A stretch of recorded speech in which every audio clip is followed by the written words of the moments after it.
Хеј, pandamonium.radio шоу во живо од Pin Music Conference во МКЦ Скопје. Втора година поред водиме панел, водиме поткаст тука, не е панел, во живо од овој пат од Джебното кино, различна локација од лани.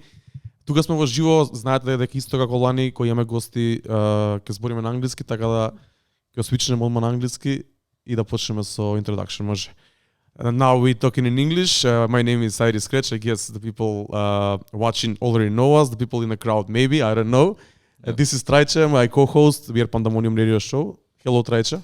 Hi, Darko. Hi, Pandamonium Radio Show. I hope that you're feeling fine. That is an intro that we do on every episode that we have. It's sort of a tradition now for maybe 100 episodes so far. And I wanted to welcome you to the show and thank you for being our guests because as Darko said, this is our second year that we've been a part of PIN, and we've been doing this as a sort of we've been dissecting the panels, what we visited, what we liked about it, and then we talk about to some of the guests that have been through the panels and what they think on certain topics. So I'm glad that you're here and that you shared this experience with us, and we get to talk to you because this is literally the only way that we can connect with people from your parts of the world, from your occupations, and I'm glad that you're here. Thank you. Yeah, thanks for inviting us. This is Maja. Yes, hello. Hello, and this is Tešky. Yeah. From Slovenia. I got the idea to invite Tešky yesterday because I watched the first panel. He was a moderator of that panel, and I didn't know, I didn't remember that we also shared a panel a few years ago, which me and him wasn't supposed to be on. None of us. Yeah. But I got interested because they're both the main organizers of Overjam Festival, a festival that I've known of since the beginnings of the festival, because for those who don't know, I have my roots in reggae. And I follow the reggae scene in the Balkans especially, and I know that Slovenia and Croatia also has a very big tradition of reggae festivals. And Overjam was one of the festivals, I think 10 years ago, something like that? Yeah, 11 years. 11 years ago, so that was still with the times when I used to be a lot more into the reggae, with the reggae revival, with the Proto-Jack Chronics, all the new sound. And I was following the festival. Unfortunately, I have never been to Overjam. I would love to come one day, hopefully. Hopefully. And I think that the reggae music is the things that connects our worlds because we come from hip-hop. You can say what your background is, what you do, and we can talk about the things that we can find the common ground on. Yeah, reggae is, hello everyone. We do Overjam Festival, which used to be only reggae festival, reggae and reggae derivatives. But then we, 2 years ago,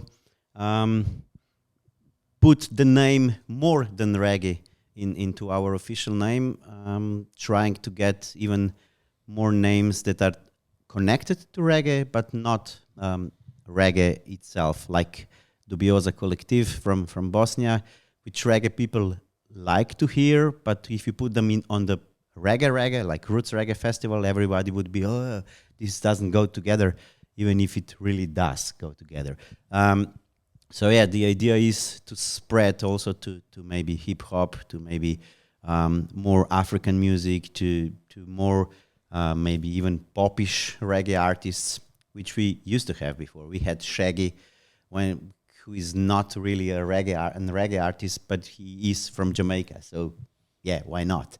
When we started, we thought it's gonna be more roots reggae oriented because more traditional, because maybe we are a bit older but then very soon we had to add dancehall and dub, which people want to hear, especially after midnight when party goes on, and then you maybe even sell more drinks and survive with this, so yeah.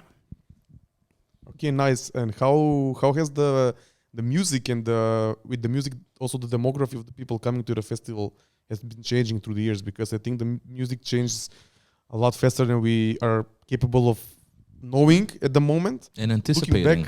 Looking back, how has it changed in the last 11 years? Well, from the beginning, the organization was Slovenian and Italian. So because the big reggae festival that used to be in Udine or near Udine, that is just next to the border on the Italian side. They moved to Spain because of political situation. So a lot of people that worked at this festival as some minor positions, they got the idea to do the festival in Slovenia. So they contacted me, and we find the same word. So we started to do it together, and audience was mostly from Italy at the beginning, you know. Was more Italian people than Slovenian people, also because reggae scene is much bigger in Italy than it is in our country. We have one proper reggae band. It used to be City Chlapci, and at the moment is Regalution, who are very well known across Europe on the reggae scene. Then we have a lot of reggae or dub or dancehall drum and bass DJs, which need place to do it in summertime where you grow their name with it. So this is how we started, you know. But then through the years, and especially after Corona, or even through Corona when Maja joined the team, we spread our word to German territory a lot. Mostly because we were the only reggae festival in Europe working at the time of pandemic. We didn't care if it was not 100% legal. We made connection with these COVID inspectors and stuff, and we said, look, it's going to be less people.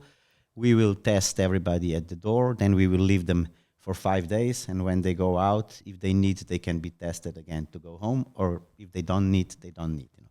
So, and inspectors say, yeah, if they are going to be in the cloud, you know, together and not going in and out, yeah, that's proper. So we were the only one, and German people heard about us, so many of them come. And they found out that being part of the festival in Slovenia, it's total different experience than being in Germany, where festivals are, I don't know, 30,000, 40,000. Or Rototom in Spain, it's 100,000 people. You know, at our festival is 3,000 people per day, maybe 4, which is really boutique, very nice.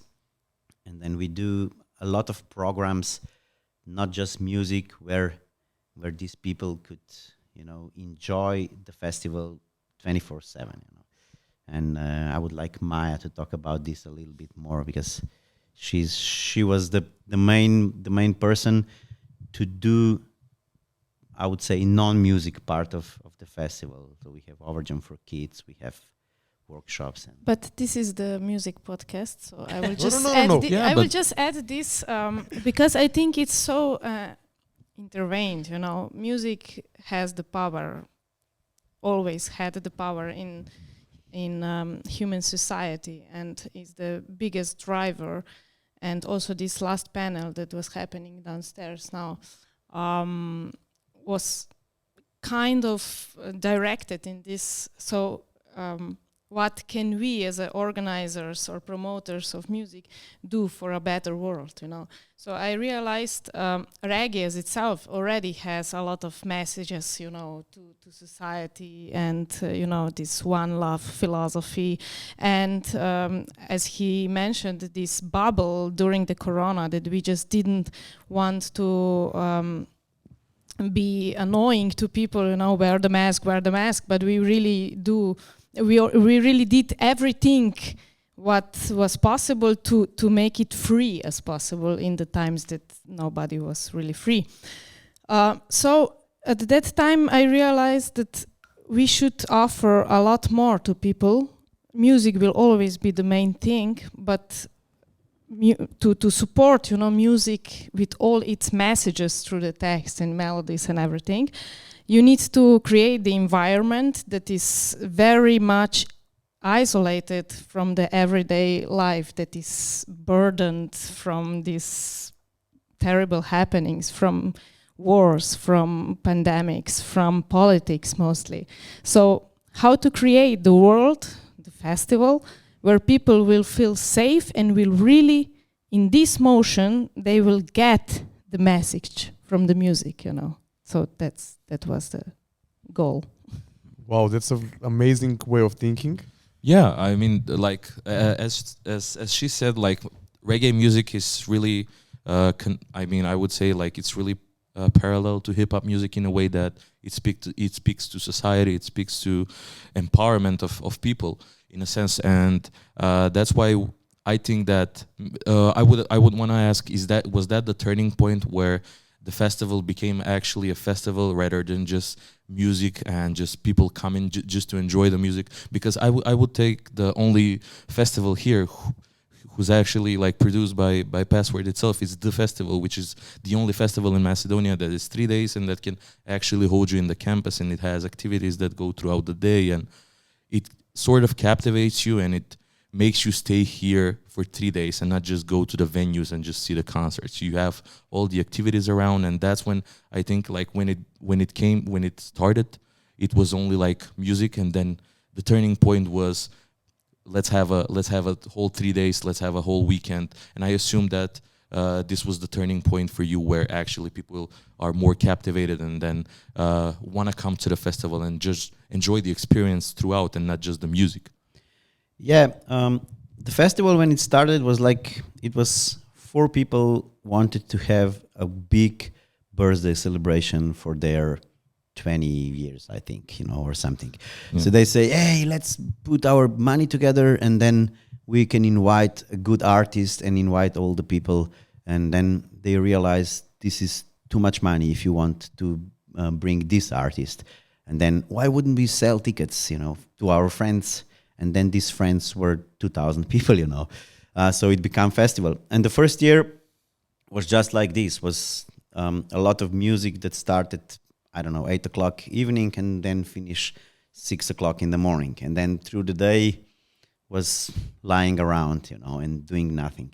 And then the second year when we moved to Tolmin, because the first year was somewhere else, which for me was the real start of the festival. I would say this was the year 1, before was year 0, So, and then from this point we say, hey, it needs to be more festival. So it needs to have more activities. It needs to have, okay, we have 3 stages, but that's not enough, What do people do through the day, Okay, let's give them university, which is sort of a panel talk to the people, but then let's give them things that are aware, to aware them in some. So we have ecology, we have using wheat as medicine and food.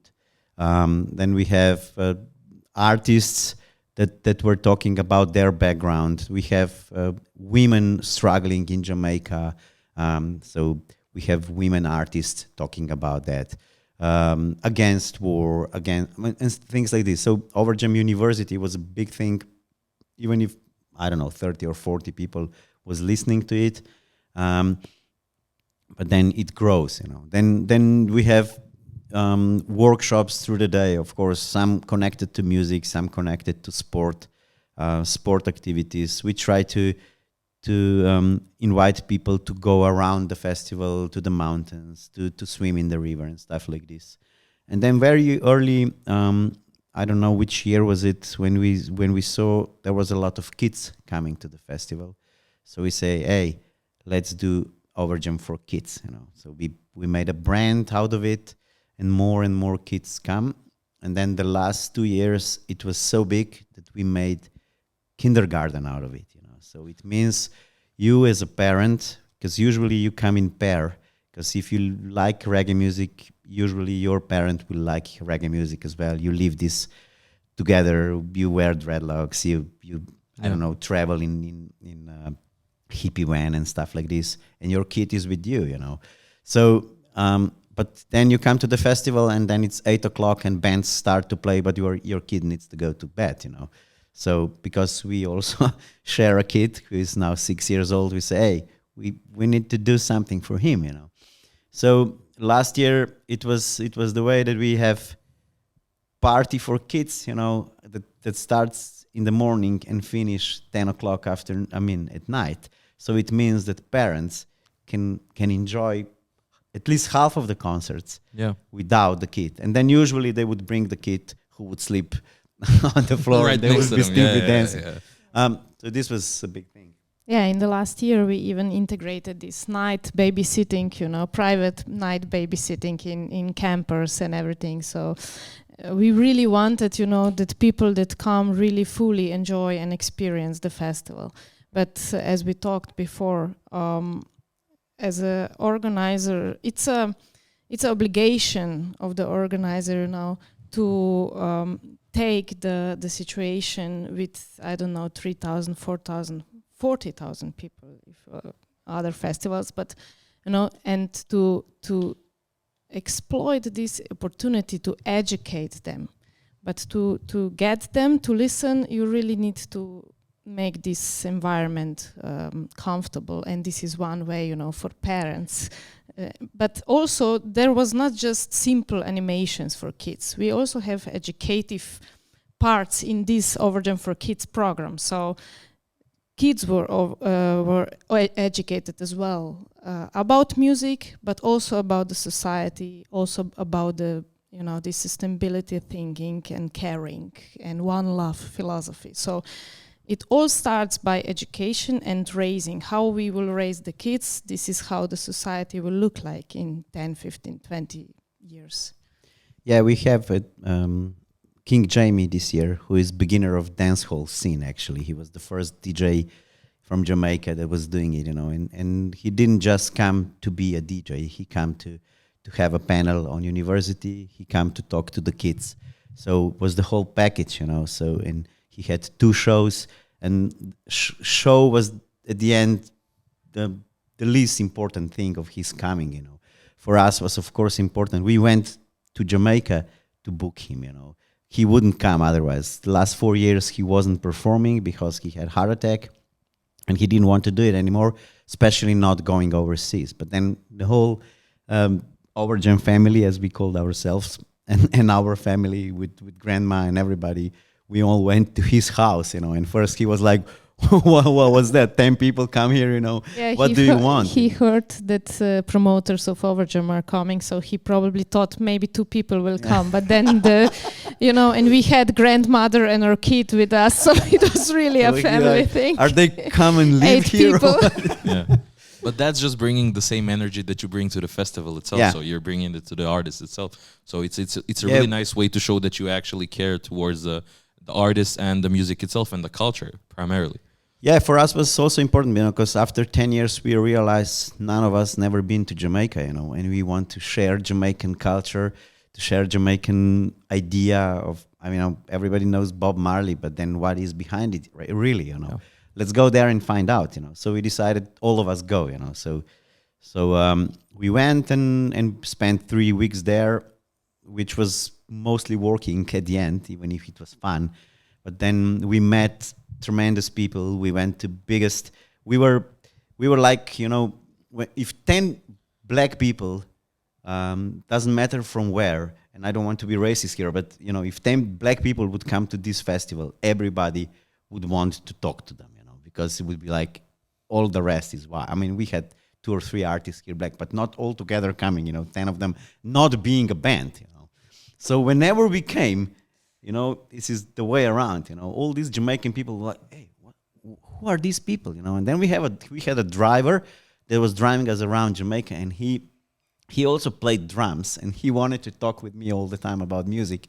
So, and then, hey, let's go to this party, and he went with us, but then, because this is how it is there, if you have 8 tickets for us, driver needs to sleep outside in the van when we are partying, and then when we go out, he would drive us, But we say, no, he's part of us, Give him a ticket, Even this was like a special show promoting the biggest New Year reggae party that will happen in 3 months. Buju Banton, actually. Buju Banton, yeah.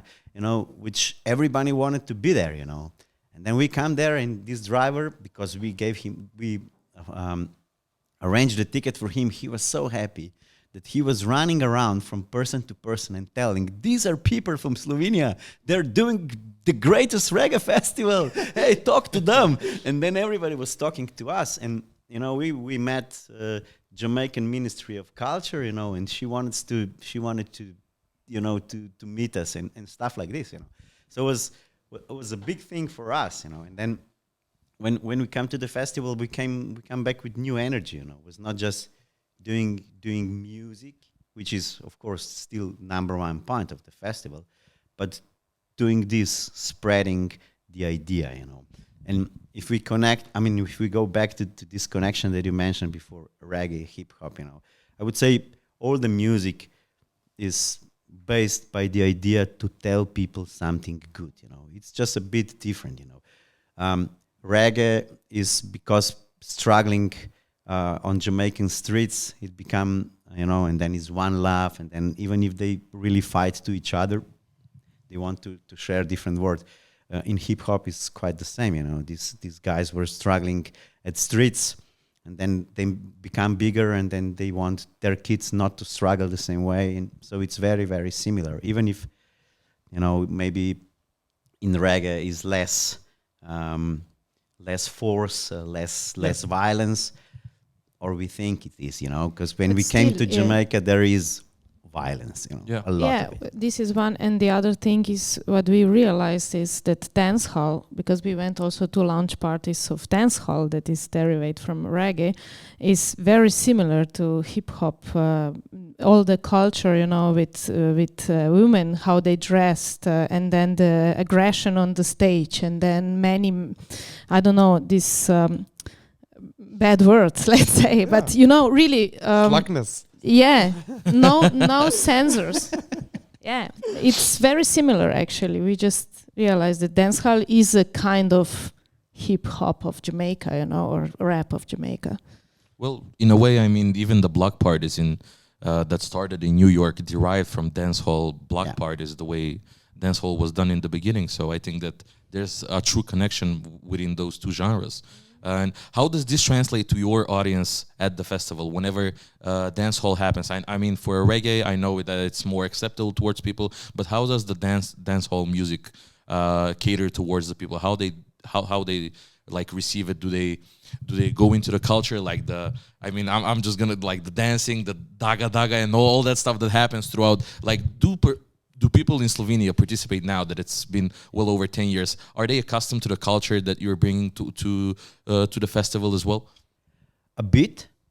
We have groups of people, especially girls, that want to dance that way.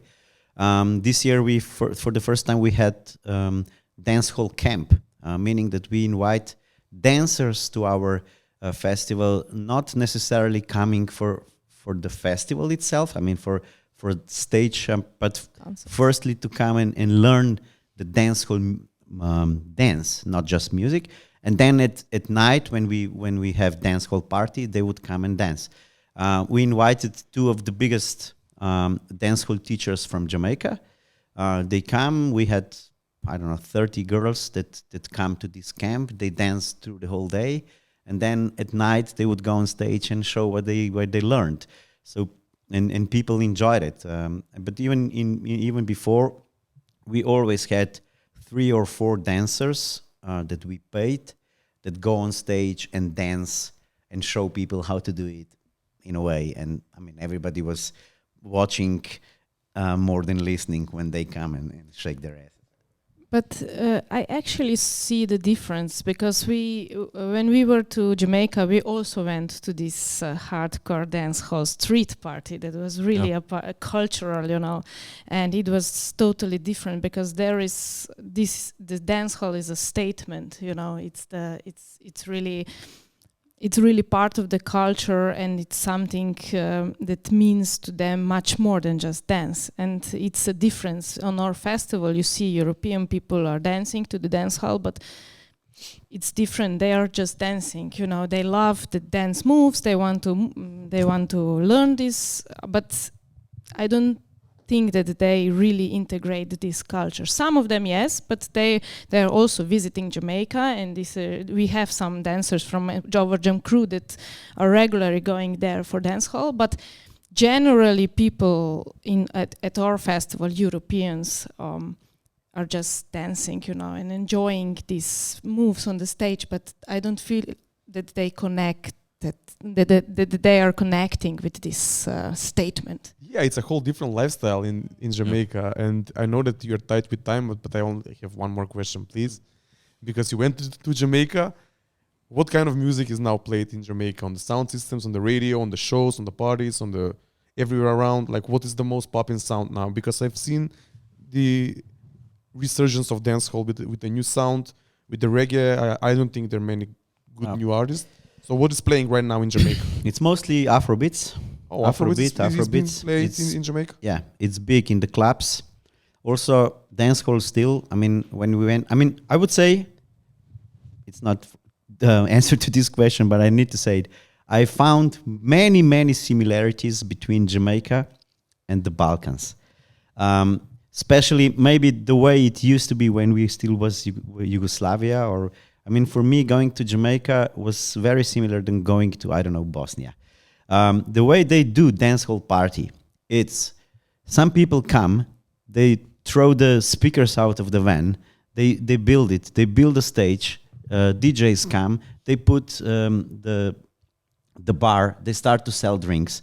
Okay, new thing is that they people go around and sell weed in this big, or you can buy just a joint or whatever. But okay, this is different. But the same is the same as like somebody here would maybe be selling, I don't know, burek or krofne or whatever, But they sell weed, So but everybody gone there and everybody dance and nobody cares. It's you don't know 1 week before where this is gonna happen. 1 day or 2 days before because it pops out, and then bam, everybody goes there. We met people on the street, big artists that come around, and we were like, what is he doing here? It's just, and then at midnight or 1 o'clock or how much it was, police comes, and nobody complains. Police was just going in the middle. They didn't go out of the car. They wait one more song, and then the music stops, and the party's over. And yeah, that was dancehall that go into Afrobeat as well. But when we went to other clubs, because we wanted to see, there was mostly Afrobeats, which we also then want to integrate to our festival when we come, because we know that our audience listen to what is happening in Jamaica, and they want this. Also, for the first time, we brought Jamaican food, but the proper one, like jerk chicken, which I'm vegetarian, but I still want jerk chicken to be part of my festival. I went there, I learned actually how to do it. I got the recipe. Then we found a team of people in Slovenia that want to do it. Hey, this is the recipe, learn how to do it, come to the festival and give people proper jerk chicken. We're gonna need the recipe, okay? Yeah, we're gonna need the recipe. We have a jerk sauce actually, a whole jar of it, and it's been like a thing that we want to make jerk chicken and just like it's all about the spices, It's all about the spices and then cooking this chicken too much. It needs to be dried out, Can I just add one thing? Do we have time? Yeah, we have time. Okay, no, just you can. Because in terms of music in Jamaica, the other perspective, artists.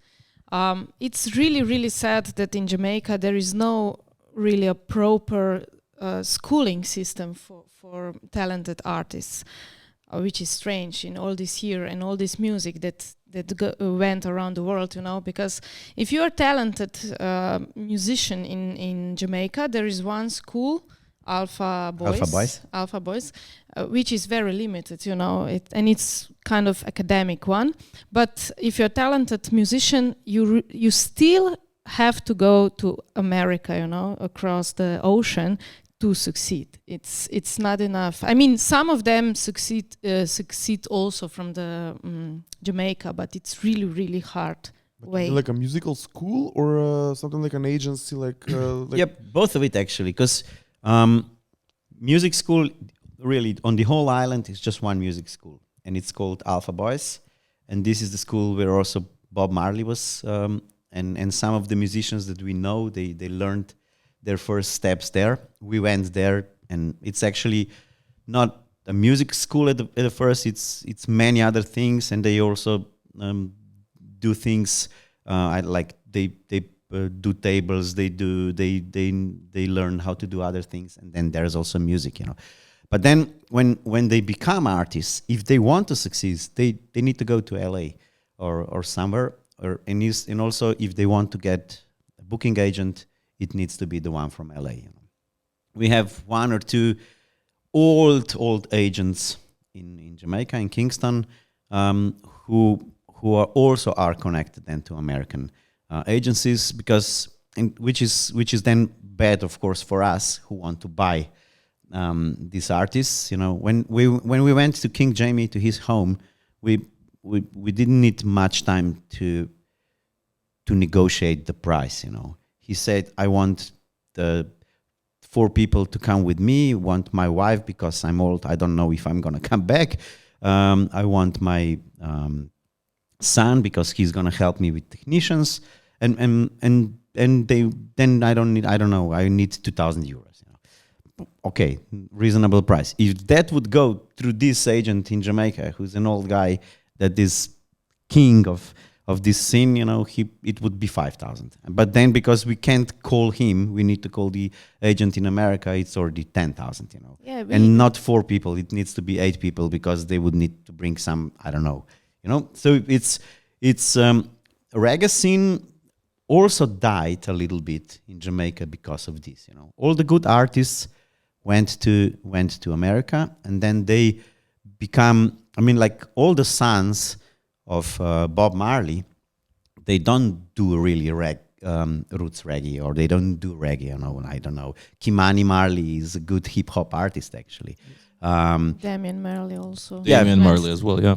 Damian Marley, who is like the most likable, you know, of all of the sons, who represents Bob Marley, but through different type of, I mean, of course, music grows, music is changing. I don't want that they would be doing the same music, but just, you know, some of them, they could, you know. But then you go to America, and then you see American artists, or also like Germany or France, you know, who do a proper Jamaican sound, you know, 30 years old, you know.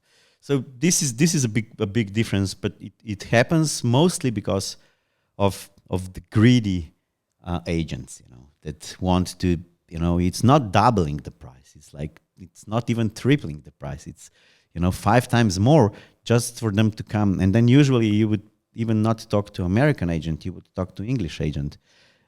We had this case with this artist that came to our house. Remember, I don't remember his name, but he's quite huge in the Jamaica, and we talked with him like with King Jamie, you know, on the personal level. He went to our kitchen, to our house in Jamaica, and we arranged everything almost. But then he said, "Okay, but you still have to go through our agency." And at the end, we couldn't afford him, you know. It was completely the same story, actually. The one that I talked now, you know, because he said, I want to come. I heard about the festival. Because many girls that work at our festival, like, I don't know, we have some girls that we put in a backstage because they like to go to Jamaica, which means they speak Patois, you know, the language of Jamaican, English, African mixture. So they speak this language, so it's good to put them in the backstage. And they like these artists, so it's also, you know, it's always good.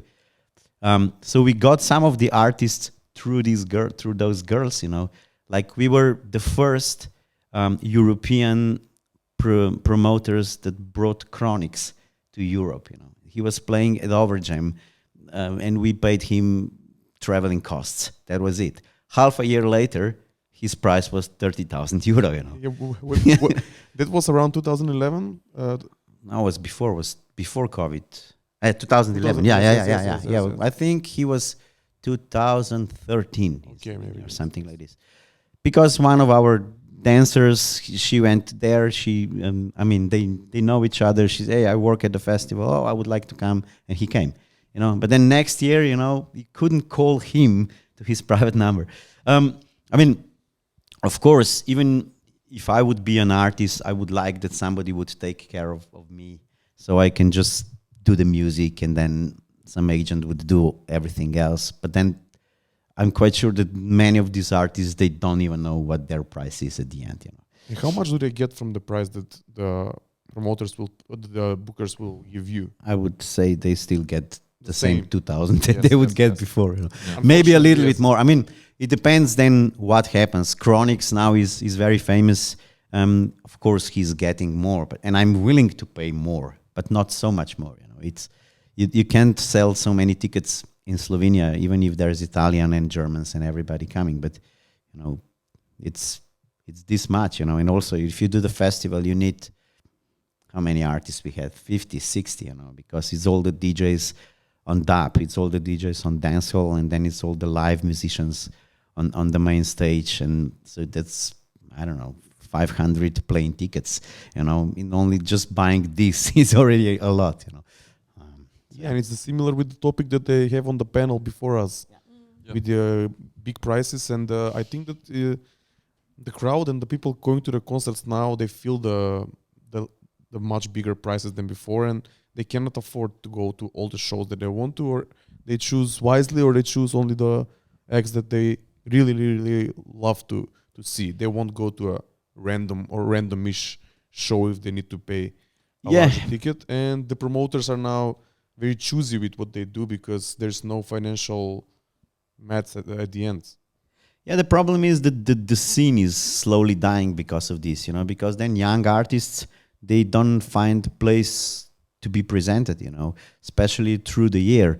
In the summer, it's a bit easier because, okay, when I do the festival, I was always supporting all the Slovenian acts, trying also to support Croatian because it's close to us. But then when we come to Serbia or Macedonia, it's already far, because then we already need to pay something to somebody that wouldn't sell one single ticket, But okay, as long as you can at least support your own scene is great. But you can do this at the festival because people will come, want to see Prodigy, want to see, I don't know, Ziggy Marley, want to see Inner Circle and bands like this. And then you put Slovenian name like, I don't know, Ragalution or City Hlapci, or we had Bro. You put it online, but you put them at 7 o'clock afternoon, which means 50 people out of 3,000 will be watching the show. But still, if they do the good show, they will spread the word. But this is one opportunity, and it's one festival in Slovenia, But if the artists would be cheaper or affordable, or it's at least that you can talk to them about the price, we were talking before about Ed Sheeran, who will be coming also to Slovenia and to the region, but I don't know how, because the price is so big. I'm quite sure that even if they will sold out the venue in Ljubljana, will still be a minus, So probably a big agency stands behind it, who will do 4, 5, 6 shows, and then all together will be a good thing. But then you do this once, and you don't put support bands, because you don't, at the end, you don't even have, I don't know, a small money to give them, or even if they come for free, it's still, it's not for free. It's never for free for you, who's as a promoter. So yeah, the hiring prices, it's definitely bad. But we just talked in between the panel and now, the prices of the artists are the minor concern. The biggest concern is that everything else around it for us promoters become so much more expensive. Like, I don't know, for the festival, we need 120 toilets, like Dixie, Toy, whatever you call them. We only have one company in Slovenia that does it. 10 years ago, the price would be 10,000 euros. Today would be 80,000 euros. This is just one example, because I'm angry on this, because at the end, two things that are the most expensive on the festival in Slovenia now is security and shit. And this is the same thing. Yeah, and this is sad, because at the end, you are trying to negotiate with the artist, which is not so cool, because they are the biggest value of the festival. Because you can't negotiate with the one and only company in the country that is the only one that has enough toilets, for your festival. So it's a terrible thing behind the scenes. Yeah, the most terrible thing is that at the end you are negotiating with the small bands, you know. So I'm the not. local ones, It's hard to negotiate with. Doesn't matter, you know. The headliner. The headliners say, "I want 50,000 euro." You say, "Oh, I don't have 50,000 euro." You're not gonna get the band. Okay, let's wait 3 months. So the tour is booked. They will call you back and say, "Hey, I have a Wednesday. Do you do festival on Wednesday?" "I do festival on Wednesday." "Okay, on Wednesday you can get it half price. Otherwise we have day off, so it's better for us to have half price." "Okay, half price in Slovenia goes, you know." So, okay, let's put, but, you know, it's already May, but we do festival in August. So now we can start promoting, you know. We want to sell tickets in December, you know. So now, okay, people believe us. They trust we are going to do good lineup and everything. But the first time you fail forever. So yeah, you don't negotiate with them. Even if they're at the end 25 instead of 50, then you have 3 artists like this. Then you have toilets, security, lands that are going crazy. Festival tax, that is now a new thing in Slovenia that local authorities want to charge, etc., etc. And at the end, and you say, okay, now I have the core. Now I need DJs that will be Slovenians. I need small bands that will be Slovenians or maybe Italians just across the border. How much do you cost? I cost 800 euros. Can it be 600? You know, what did we do? You know? It's terrible. Yeah, because it shouldn't be like that. But on the other hand, you also have to survive. And if I go back to my first thought, that was really nice and romantic, that we are obliged, you know, to bring people this environment when there will be space and place for these messages from the music. We won't be able to do it in the future if we won't be able to set a festival or the environment because of these other costs. And this should be the topic of the important discussion of such panels as today. What can we do, you know, to survive as organizers and promoters, let's say, to stay in the business and to be able to make these environments for the music to really be still the heartfelt thing, you know, not just the capitalistic thing. My appel to all the listeners behind the camera now would be support local promoters, even if they sometimes would do a concert that you would not 100% like, you would just 80% like, and the price would maybe be 2 euros or 100 dinars more than you would like to pay. Go there, because this is the only way that the same promoters will bring this year or next year or in 2 years artists you'd like to see, because if they will survive, you will survive. I mean, the scene will survive if promoters will survive. But sadly, at the moment, we as listeners, you know, we are the only one who can help the scene. If we have good local bands playing in Skopje, go there, support them, because then sometime they will become bigger, and you will know that you were part of them. I mean, part of their growing. And this is, I think, the most important. And it's the best feeling. If I remember, I don't know, my early years when I was 15 or 16 and my schoolmate was having a band, and this band was not the best of them all, but I was supporting them. They are now the biggest Slovenian rock band. And I can feel very good because I was one of 50 people on the first concert. So try to be this. Yeah, that's really nice. That's actually what like I myself indulge in when like Darko organizes stuff. Like I always try and pay, even though he says no, I always try and pay for the ticket myself, even if it means that I'll have to give it to somebody else because he wouldn't let me inside without an actual ticket. He will just say, hey, come with me. But I always try to support him, because if your friends do not support you and you do not support the local scene, how would it else survive? You wouldn't rely on somebody else who doesn't know you to actually support you. So support should come from the ones that are always near you. So yeah, I think that's a really well said thing. Like, I really respect it, and thank you for saying that, because it is. It's not just in Slovenia. That's like everywhere locally.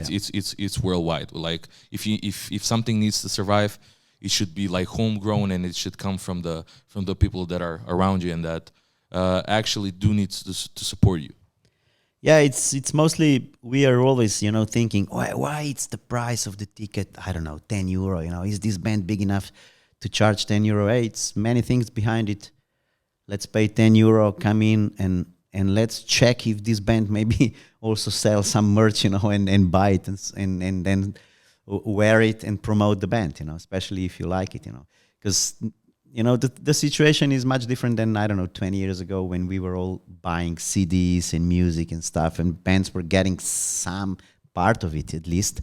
Today is not like this. We listen to most of the music, I don't know, on YouTube, maybe Spotify, mostly the free one, not the paid one, because you can, So yeah, the thing where we can actually support is paying for the ticket and then maybe buying some merchandise and stuff that this band actually sells at the venue, and most of the time this is the money that they will really get.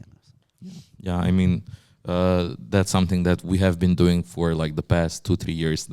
I mean, me personally, like I'm not known, but I'm the guy that always buys merch. Like whenever I go to a concert, and we do go quite sometimes, like literally not like a month ago, we went to Berlin just to see one of our favorite artists, one that we have been talking about for like the past 3 years now on the radio especially. And like literally the first thing that we went to the merch table and just bought whatever they had, and we spent like €80 on 2 t-shirts. So it is what it is. We paid the ticket, and then we went to the merch table, because it is the only way that we can actually support. Never mind, I already have like three t-shirts from his previous 3 albums, but it was like, yeah, I needed to buy more. Like that is the only way. Like the €5 and the 3 cents that Spotify pays the artist for my streams is literally not enough. So the only thing that we can do is actually support the artists in that kind of way, so it can help grow the culture. Well, in a way, Macedonian, like especially local artists here, do not indulge in that. Like merch is not something that they do. So it's been a real struggle to see how artists like try and monetize their music and maybe be financially stable with and have an actual income from music, because especially in Macedonia, like Spotify, I don't even think that it actually gives anything to the artists at all. I think in Slovenia it's the same. Yeah, so okay, then also, the bands that you exist here in Skopje or Macedonia do merchandise. It's worth, because I mean, don't buy the first t-shirts that are expensive. Like check a little bit, get good prices, make good merch, make nice photos or whatever, graphics, designs. Be entrepreneurs. Be creative also in this. I mean, because it's a different thing now. It's not just doing music; it's doing everything around it. So good graphics are also part of it, especially if they're connected to music that you like and you do. And I can guarantee you that people will buy it and you will get it back. Thank you. Thank you. Yeah. I think we held you a lot more than we were supposed to, but I guess the conversation was good, and yeah, probably if you want to stay with us, we can talk in English. And yeah, of course, we don't have topics. a time constraint. If you want to go, whatever you feel like, more than can, enough. Yeah. And we are grateful for the time. Yeah, we will go because we want invitation. to catch good concerts at the evening, and maybe You need some rest. We need some rest, yeah. But because party will be long this night, I believe. No, but yeah, was nice talking. So thank you for inviting us, and hope to see you. Thank you for doing this, because this is also important part of this ecosystem, supporting ecosystem for musicians. Hopefully that's our goal, and we like to spread the word as much as we can and to shed light on topics that we feel are important for, first of all, the artists, the fans, everyone that feels that is part of the culture, the festival goers, everything. We are, as I told you, we are a music hip hop podcast, but we also love all the other stuff that comes with the culture and being a music fan. So it's like kind of like a all around topics that we do and try to spread the word and educate, as you said, the next generation and our generation as well on what we feel is important. So, and that's why I think this conversation was also very amazing and will be useful for and very much needed as well for the people that will see this afterwards in the because I think at the end, being hip hop or not hip hop, being hip hop or reggae or rock or punk rock or pop or whatever, techno, whatever, or techno, at the end we very much share the same thing, and that's passion for music, passion for entertain people, and so like podcasts like this, it's definitely a good thing. And even when you realize yourself that it's not just hip hop, it's all around. It's so much bigger. So I hope that also people that listen to our podcast, even if they're mostly hip hop oriented, they didn't run away already or fell asleep. So maybe now put some loud hip hop music on. And then no, but I think that the principle is the same in whatever genre it is. Yeah. Thank you very much once again. Thank you. We'll see you tonight. Have a beer. We buy a beer tonight. It's on us. All right. Oh, okay. That's what I'm talking. I don't drink beer. Whatever you want. Water it is. Yeah. Cool. Thanks. Thank you very much. Bye. Англиски, македонски? Ќе продолжиме, мислам дека на македонски. Македонски. You can go. Thank you guys. Thank you very much. See you later. Yeah, see you later. It was really nice meeting you. Thank you. Фала ви на сите што сте тука со нас се уште.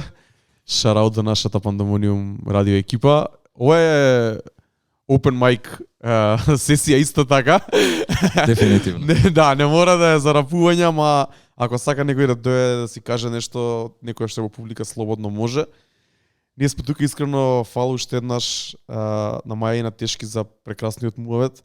Ги задржавме поише што требаше, ама мислам дека добивме неколку многу добри теми и искрено поглед и размислување малце надвор и поразличен од нашиот, пред се поради искуството, така, поради различната позадина од која што доаѓаат, различните ствари што ги прават, и баш беше онака, имаше многу добри поенти и многу добри моменти.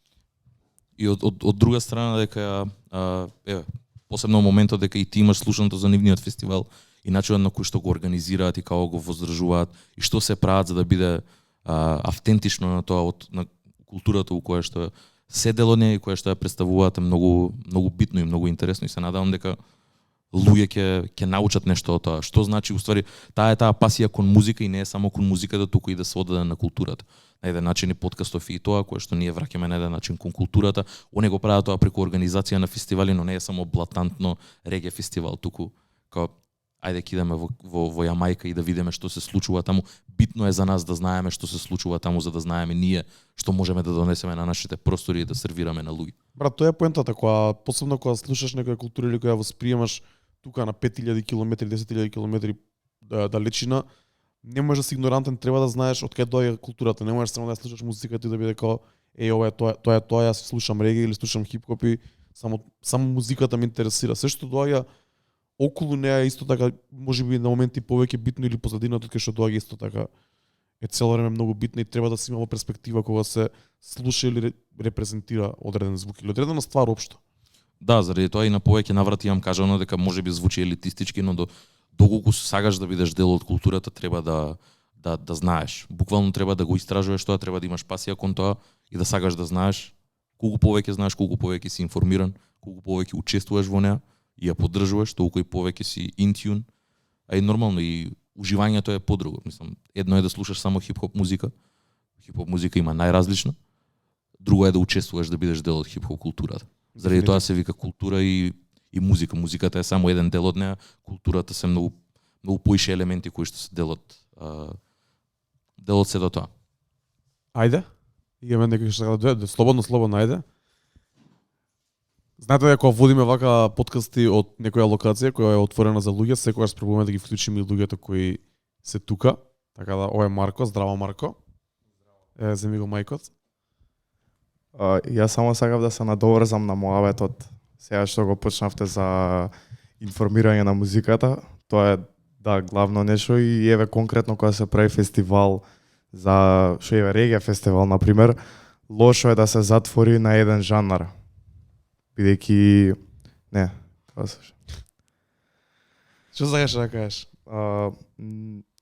Треба повеќе да се истражува, како што кажа Трајче, треба повеќе да се истражува уврска со тоа што точно у кој правец се иде и со музиката, исто така нешто многу лошо кај музичари во цел свет, не само во Македонија, дека панкери на пример само се држат за панкот или за рокот. Него пуштаат, као не си дозволуваат да се отворат на повеќе жанрови, бидејќи мислат дека нивниот е најдобар и тоа е нешто многу лошо кај што ја уништува и креативноста и само се затвараш во едно нешто и ја уништува креативноста на некој начин. Се слагам, ја го немам тој проблем, ја сум бил мал период од животот така затворен само кон хип-хоп, али штом сум се отворил еднаш после тоа полесно идело се и гледам да се инспирирам од други ствари.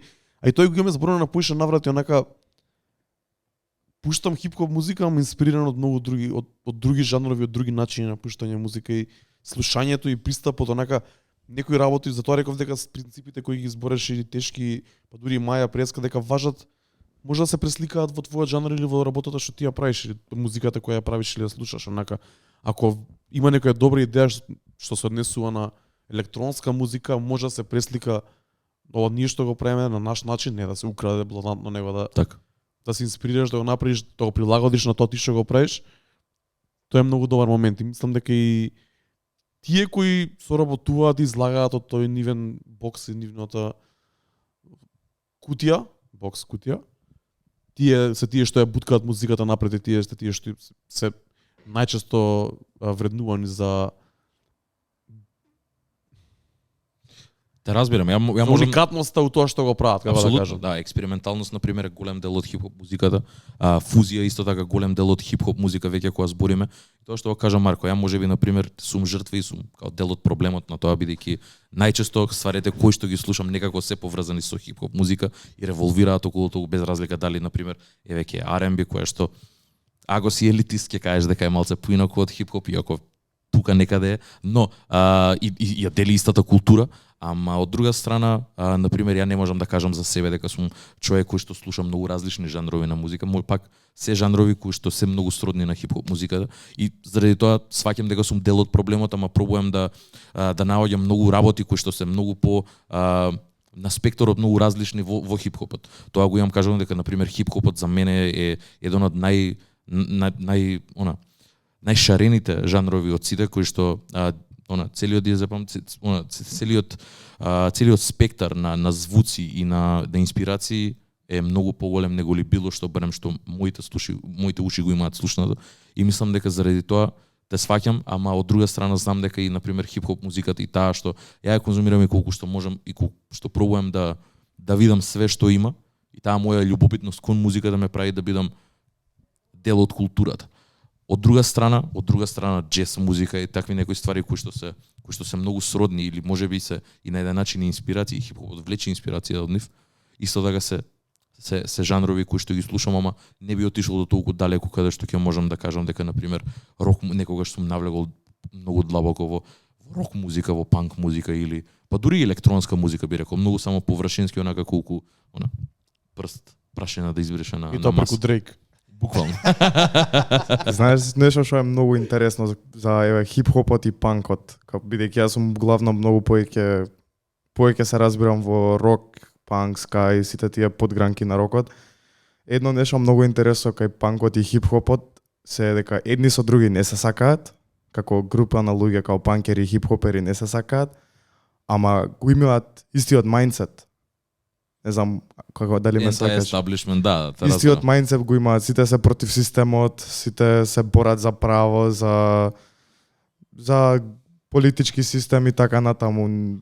Као истиот мајндсет, но не се трпат едни со други. Тоа е нешто најсмешно жанрови ако затоа велам дека хип-хопот е нешарен, бидејќи да, ги имаш буквално тие моменти каде што хип-хопот е таков анти-естаблишмент, има тој момент, ама од друга страна е најголемиот жанр на светот. Не мислам дека веќе хип-хопот е анти-естаблишмент и баш напротив мислам дека дека веќе има влезено во... Не веќе, мислам дека од самиот почеток било онака. Не од можеби од самиот почеток, ама тоа што доаѓа од Америка и тоа што е најак во Америка го прави дека онака еден од најкапиталистичките жанрови, онака што е дривен од пари и од слава и од се тоа што ти носат, што ти носи таа кариера. Тоа е тоа што можеби се коси со моите лични сваќања, ама за тој не го земам толку здраво за готово тој момент на хип-хопот, тој флешинес и тој курс со пари и тие ствари, туку само го земам како во друга форма, го пресликувам во друга форма. Дека не курчот повеќе за успехот и за стварите што ги правиш, отколку за самите пари како бројка или како материјално, како бренд на мајца или нешто друго, кој што се смееме за Амири джинс и тие ствари. Затоа не знам, мислам дека и не ни може сега толку да се генерализира, бидејќи во денешно време, можеби пред поише години важело таа некоја генерална подолба, ама сега мислам дека како музика во секој жанр и во секоја држава и на секоја сцена имаш луѓе кои се под наводници анти-естаблишмент, имаш луѓе кои се или бендови артисти кои се под наводници фул само се земат парите да се направи тоа што може да се направи поише како настроени опортунистички за да извлечат максимум што може од својата кариера и музика, и тоа како прво доаѓа од личното убедување на луѓето кои се таму, ситуацијата во која се наоѓаат во моментот од животот и пристапот кој сакаат да го имаат кон стварите. И на крајот на денот заради тоа е музички бизнис, едноставно и веќе една цела машина која што функционира веќе многу години уназад и веќе посебно и конкретно за хип-хопот, кој што кажа една капиталистичка работа која што веќе е онака во голем дел само се работи и за financial gain. Што е многу лошо според мене. Не е само у хип-хопот, има и у другите жанрови, многу бендови. Да, тоа е сега последниве, можам 10 години од што имам забележано дека многу музичари од кои добиле голема слава не како да ги парите ги сменило егото и друг карактер на луѓе стануваат и го прават само за парите, само за славата. Абе добро, тоа се случувало и ќе се случува. Да. Ама дека некој проект на пример почнат со љубов и на крај се превртува многу гадна приказна и завршува.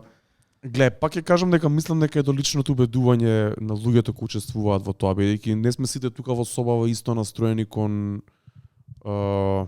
еднаквост, кон ширење, кон споделување на поднаводници на богатството, на еднаквост на финансиска и социјална смисла. Секој од нас и во собава и на пин, иако можеби на ваква конференција се послични луѓето, мање више за тие некои одредени моменти, посебно на некоја ваква малце поалтернативна и не мејнстрим конференција каде што учествуваат луѓе од независни фестивали, од помали фестивали, независни промотери, артисти кои се онда кама под Балканот и слично, организации и слично. И можеби тука отприлика се слагаме и се наоѓаме сите дека имаме сличен некој мајндсет, ама кога споредиш во целата музичка индустрија или сцена, мислам дека сите луѓе пред се тоа доаѓа од лично убедување, многу сум сигурен дека е тоа така, бидејќи има и артисти што се спомнаа пред како Ману Чао на пример, што ја не го знаев тоа, ама не знам дали сега или одреден дел од кариерата не дозволувал картата за негов концерт да биде повеќе од 25 евра, што е таков момент на он сам сваќа дека треба да биде пристапно за луѓето да може да дојдат да посетат негов концерт.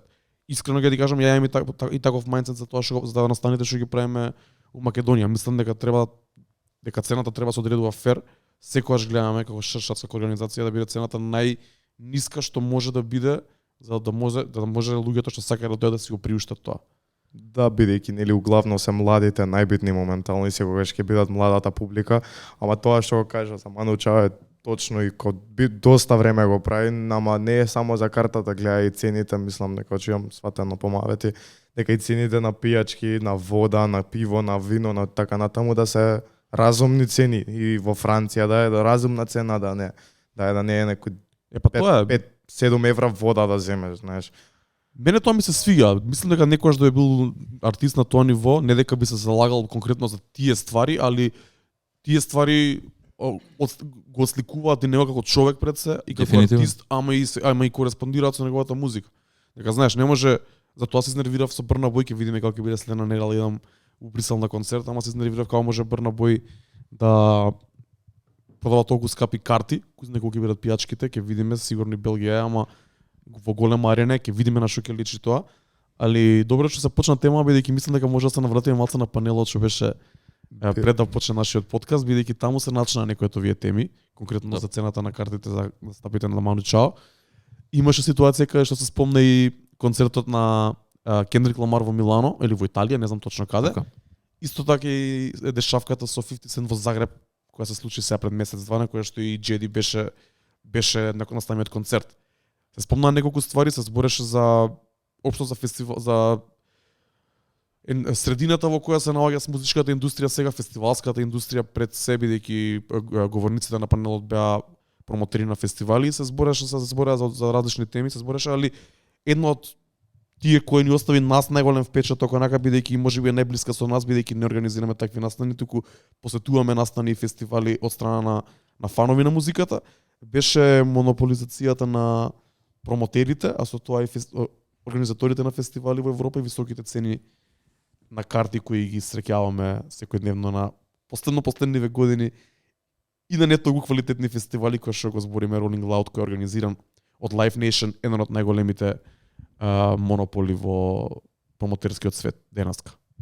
Тоа мислам дека се деси првиот пат кога го најавија за Европа, беше 2020 или 2021 и онака ги требаше да биде 2020. Да, и мислам дека прво нешто онака видовме тоа лето. Не бевме заедно со Дарко, ама знам дека си пишавме у тој момент излегуваат картите за Rolling Cloud и го гледаме лајнапот и си викаме окей, Португалија, плажа, ја гледаме Портимао дека е уствари у Фаро, јас сум бил у Фаро, знам како е, ја знам точно плажата на која што ќе се организираше, го видовме лајнапот и рековме ова е тоа, купивме карти инстантно. За после да сватиме дека не е тоа дека и после 3 години одложување кога конечно се случи, свативме дека организацијата е катастрофа, дека не добиваш ништо за парите кои што ги плаќаш. Да, добиваш 60 концерти од артисти кои што се дојдени овден за 30-40 минути, ама искуството overall кое што го добиваш дека само артисти и ништо друго, дека е само еден огромен стејдж и дека има 50.000 луѓе на плажа и нема лезет. Тоа ќе го искористам тој збор, онака само си дојдем буквално за 45 минути, 30.000 луѓе околу тебе, не можеш ни да стигнеш ни до стејдж, немаш како да маневрираш еден стејдж, нема повеќе стејџови, ништо не се случува и едноставно сваќам дека тоа се веќе иде, не си иде на квалитет, туку си иде на квантитет, колку можеме повеќе и иако можеби лајнапот кога ќе го видиш изгледа прејак и на пример за ако си фан на хип-хоп музика, посебно за тоа што се случува во денешницата, кога ќе го видиш лајнапот е wet dream, буквално, не се ни заебавам, зашто ги гледаш сите сега големи. Веќе не. Сега веќе не, ама во тоа време баш памдам кога ги купивме картите, онака се што сакаше се што сакав ја лично да видам од артисти во тоа време ги имаше.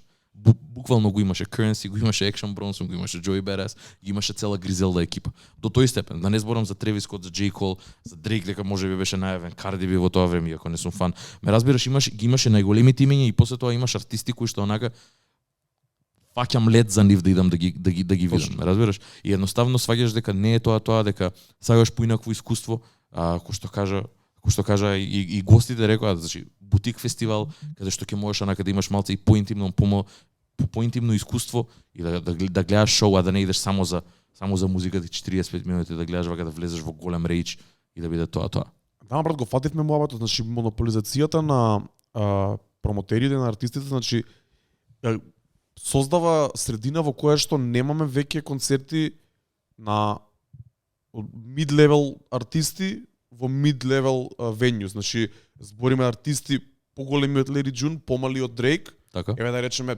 Joey Badass type of артист или не знам кој може би порелевантен од комерцијалниот, мада и Joey Badass спаѓа таму. Джид, мислам дека.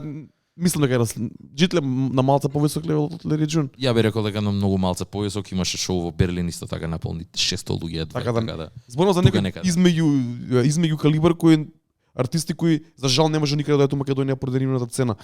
И поради тоа што тоа е најверојатно поради тоа што голем промотер, монопол промотер има правата за концерти и го продава артистот за многу повисока цена што реално заслужува и што реално локалните промотери може да го платат. Да го издржат тоа, дефинитивно. И затоа тие артисти настапуваат само на такви настани кои Rolling Loud кои гледам дека ова лето и не бај толку добро прифатени од публиката. Не, мислам дека и воопшто и тоа што се деси лани буквално со конкретно во Минхен, мислам дека има луѓе многу лошо искуство каде што фестивалот каснеше, не беше добро организиран, луѓе скокаат линија, нема никаква организација и не остава добар вкус. Еднаш идеш и толку, мислам и тој тест на лошо организиран фестивал, мислам дека останува и не сакаш да се вратиш. И заради тоа мислам дека и луѓе се поише и тоа се случува моментално и се случуваше и со Тревис Скот, со скалпери кои што купуваат карти унапред и се препродаваат на Viagogo за енормни суми. Мене тоа ми се деси со Brandfire, каде што на денот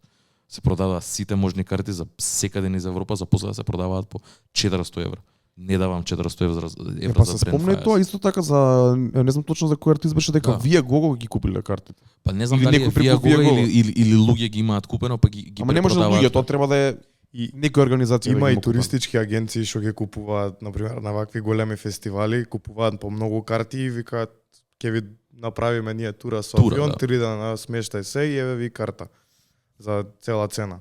Но препродавање на тикетс за 4-5 пати повеќе цената на тоа што вреди е многу лош бизнес принцип и нема како да се спречи тоа и заради тоа мислам дека и луѓе веќе покажуваат револт каде што буквално Травис Скот има цела турнеја и не се продава. Намерно луѓе одлучуваат да не идат со цел Травис Скот да каже како стоп. Травис Скот е дел од тоа, тој има подпишано договор со Live Nation. Сите негови концерти се е организирано од Live Nation и буквално веќе картите се продаваа по $6-7 бидејќи се денови пред нас самиот настапи скалперите нема што да прават и ги продаваат за $6. Во Америка се дешаваше тоа. Тоа се дешаваше пред неколку месеци, имаше неколку настапи каде што буквално карти се продаваа за $6 бидејќи немаше одзив, немаше кој да ги купи. Луѓе покажуваат веќе револт кон тоа бидејќи не можат да издржат да преплаќаат и едноставно им име преку глава да тој биде стандардниот бизнес модел, да не може при соботови картите, значи прво Live Nation евенти немаат security options in place каде што може да ги спречат тоа масовно купување на карти. Нив не име гајле, брат. Не име гајле бидејќи за нив концертот е распродаен. Тоа е тоа.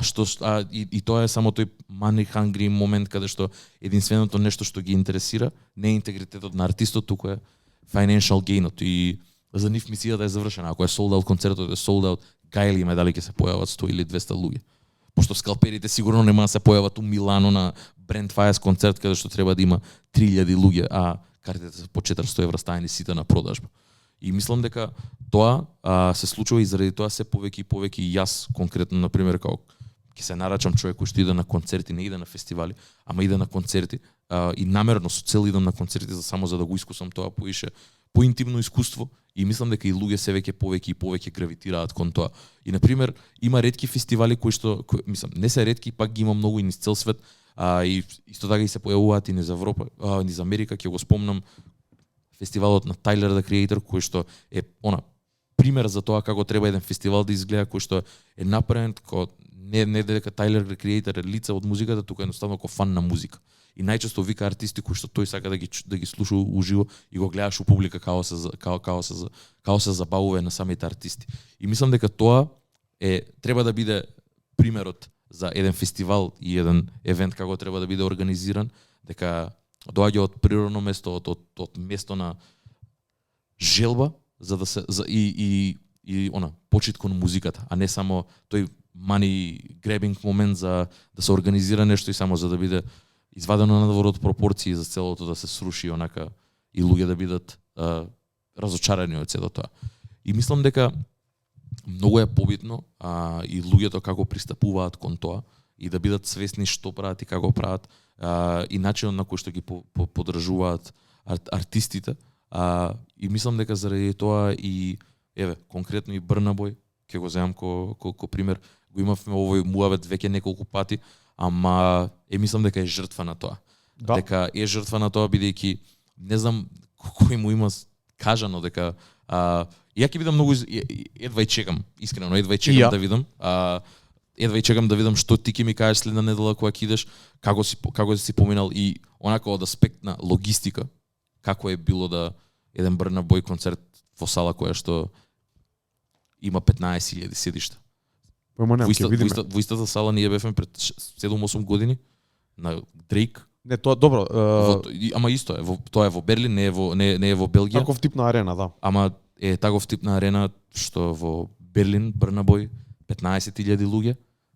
По цена поскапо од Дрейк, 120. 2017 беше да, ама као пак Дрейк во 2017 и парите во колку вреде во 2017 и Брнабој во 2023, као не се споредува, брат. Тоа сакам да кажам, и мене ми е многу чудно, многу ми е интересно и сакам да видам како ќе испадне се до тоа, бидејќи во мои очи Брнабој е голем, ама не е толку голем и не знам кој го има направено тоа и кој го има и советувано и кој го има направено тој потек да го оверселне така. Ме разбираш, бидејќи според мене во мои очи Брнабој го нема тој се уште момент, можеби во Америка, можеби некаде на други места, можеби на места каде што афрокултурата е ептен онака презент, ама не мислам дека во Европа до тој степен може да настапи каде што како соло артист може да настапи и да напуни толкава енормна сала и да го испуни целиот тој капацитет. Бидејќи тоа веќе почна да му се случува во Америка, имаше шоуз во Лос Анџелес каде што буквално онака арените беа празни и до тој степен каде што неговиот PR тим пробува да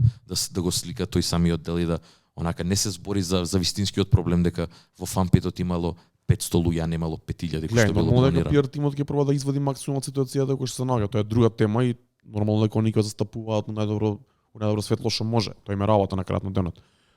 Ама да, тоа се спомна исто на претходниот панел, извинете го спомнувам повеќе претходниот панел, ама стварно беше добар и треба да има лайв, да има снимка од него на Facebook страната на Pin Music Conference. Зринете го ако ви интересираат фестивали и такви ствари, баш имаше добра дискусија, неколку добри поенти. Се спомна таму дека и Кендрик Ламар фейлнал лани во Италија, продал само 6.000 карти, а годината претходно продал 20.000 карти.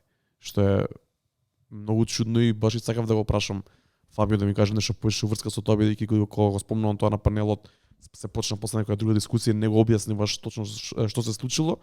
Ама поентата беше дека моето сваќање на тоа е дека не можеш луѓето да ги фарбаш и да ги лажеш по 100 пати, као еднаш, два пати, три пати, ама ќе осетат тој ќе се создаде тој револт на не им плаќам толку пари, као тоа е тоа. Не идам, брат.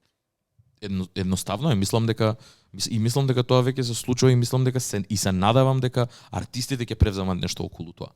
Јас се надевам на уште нешто, односно не се надевам, туку ми е само некоја мисла која може вие да ми кажете дали би се сложиле врска со тоа. Мислам дека најголемите артисти сега се толку overproduced, збориме за музиката дека overproduced да, ама и секој дел од нивното функционирање, секоја сфера од нивната работа.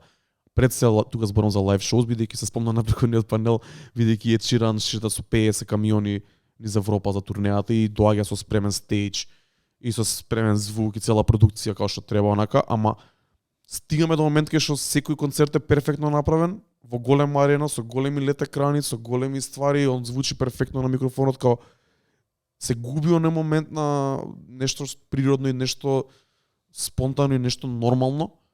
И мислам дека во иднина, односно сакам да видам во иднина да се вратиме малце на тој по-обичен тип на концерти на турнеја, као да не е она суперстар турнеја, бидејќи да, Coldplay ја прават фората со оние стапчињата у боја, различни луѓе имаат различни вижуал тимови, различни типови на стејџови, којевме на Дрейк, имаше оние топките што паѓаат, големата планета и се тоа, ама до кога и до каде ќе се оди со тоа, со тие гимикс? Да, музиката е перфектно изведена, најчесто изведена во живо, ама толку е добро толку се добро средени ефектите, микрофоните и се што нема шанси да звучи лошо. Ама до кај идеме со тоа? Као стигаме до некој, мислам дека сме више стигнати до некој као крај максимум, некој највисоко ниво на квалитет што може да го извади еден бенд или еден артист на таква голема стадиум турнеја. Мислам дека е време да се вратиме малце назад, малце кон нешто по-органско и по-нормално. Ако ништо друго, барем за артистите од рангот на Брнабој, кои треба да ни понудат нешто друго. Не зборам да е клубски настап во некој клуб или во сала кај што бевме ние на Леди Джун, не тоа, него нешто измеѓу. Нешто измеѓу кај што ќе може да се осети малце повеќе негов шмек, бидејќи ова ќе видиме како ќе биде, да не збориме толку за Брнабој. Али кога толку overproduce, мислам дека не може да се долови неговиот искрен момент да се преслика музиката на таков начин како што треба. Затоа велам дека ако луѓе имаат шанса да идат на повеќе концерти кои што се од помал карактер, поинтимен карактер и да си ги видат артистите кои што сакаат да ги видат и тоа да им биде long lasting memory, мислам дека поише и ќе уживаат и во музиката и во искуството и ќе знаат зашто ги даваат своите пари, него ли да даваат 200 евра за еден цел арей на артисти кои што ќе бидат таму само 45 минути и нема да имаат никаква конекција со публиката. Тоа. И мислам дека заради тоа ја поише многу почитувам приватни концерти. Концерти кои што би сакал да се приватни. Ама да, работиме кон тоа. Али муабетот е дека поинтимни концерти од помал капацитет со цел да луѓето имаат, мислам артистите имаат многу поискрена и многу поубава конекција со самите фанови кои што се дојдени овде само за нив. Тоа е кој што кажа за различни видови на концерти, многу е голема разликата помеѓу артист нели кој ќе дојде на фестивал и соло концерт кој ќе направи. Бидејќи на фестивал имаш други PS бендови што ќе свират, а ти си дојден за еден од тие PS и имаш различни публики, исто мислам дека се деси, не знам која година во Америка, го ставија на некој фестивал, не ми текно како се каже, Playboy карти, а после него свираше Майли Сайрес. И смешно малце и тажно, у публиката имало мали девојчиња и во шутките ги истепале. Епа, тоа мене ми се деси тоа. Мене ми се деси тоа утирана. Беше Фелис италијанец и после тоа Екшн Бронсон искочи, ја не знаев како се понашам. Истото и мене ми се деси у Белгија на Стромае, кога на фестивал на Верчестер бутик, кога отидов само за Стромае. Не знам дека и Горилас ке свират и други 5 бенда, ама имаше различни видови на луѓе кои што седеа напред, ама не им се гледаше и тоа е. Тука е за моментот на тоа што спомна преска реге фестивал она. Треба да биде отворен, ама пак треба да биде направен да се стварите сродни едно со други, да публиката, демографијата на луѓе кои се таму, ако ништо друго во одреден момент да е сродно, да не е од една крајност од друга крајност, Майли Сайрес и Playboy карти као.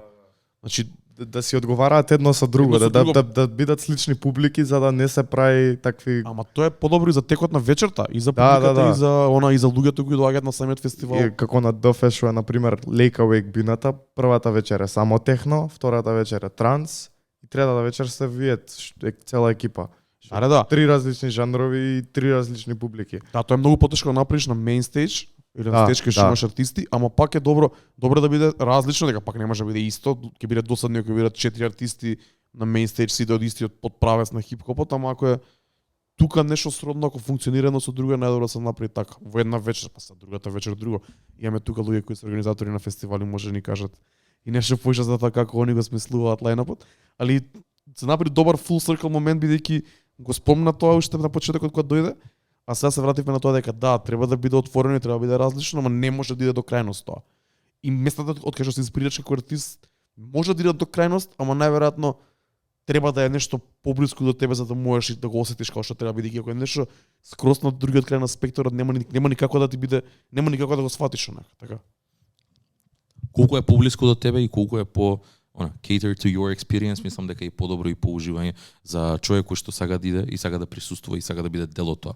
Така да мислам дека тоа е една вечна битка помеѓу, мислам, и не е битка туку, едноставно битка само со себе и од страна на организаторите за што и како да направат, како да постапат и како да го изорганизираат и логистички. Слушнавме дека и можеби и цените на артистите и не се најголемиот дел, на пример кој што нашите гости се соочуваат со тоа. Мислам, онака бизарно е да треба да кога ќе ти го каже некој, ја не мислев дека тоа некогаш би било проблем од логистички аспект, тоалети да треба да донесеш на еден фестивал.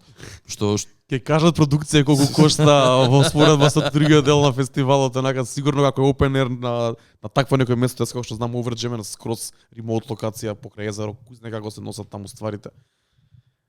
До фесте колку толку градско подрачје, ама и далеку од се друго.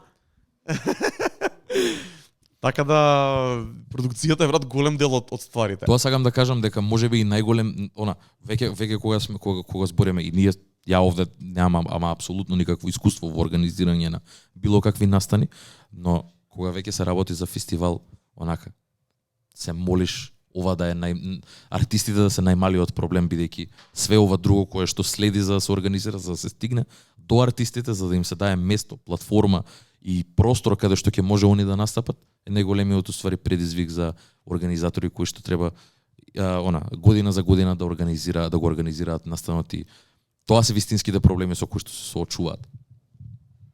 Инфлација е една работа, мислам дека тој монопол и тоа human greed е мислам дека главната причина за сето тоа.